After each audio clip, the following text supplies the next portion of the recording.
Friends and loved ones said their final goodbyes today to Treasure Brighon. She suffered severe burns in a deadly fire on Humber Avenue in Buffalo. Treasure died last week. News 4's Dave Graber has more from today's services. There was still a treasure inside. More than 100 mourners, some friends and loved ones, others complete strangers, came together at True Bethel Baptist to pay their respects to an 8-year-old who's credited with not only bringing a family, but a community closer together. For the last couple of weeks, Treasure's been everybody's baby. And I think this entire city and our school and everyone else, everybody has watched unfold, whether it was the plane rides that took you back and forth. We're aware of it. We were waiting for that day when you would get off that plane. But that day will never come. After weeks of improvement and days of talking with her mother, watching cartoons, and playing in her hospital room, the girl's heart suddenly gave in, her young spirit freed from a battered body.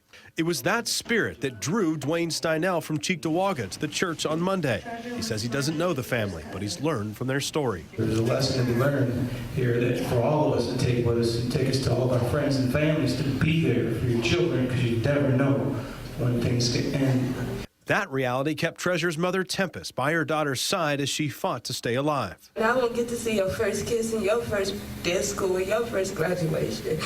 But you will live in my memories, and you're a child that I will never forget.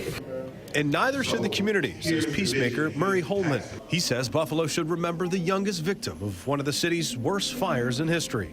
It's all Buffalo, and why not have this treasure teach us something about being responsible, about just letting a kid just grow up to be a kid, and 8 years old to take her life, but now she's touching other lives, adults and children.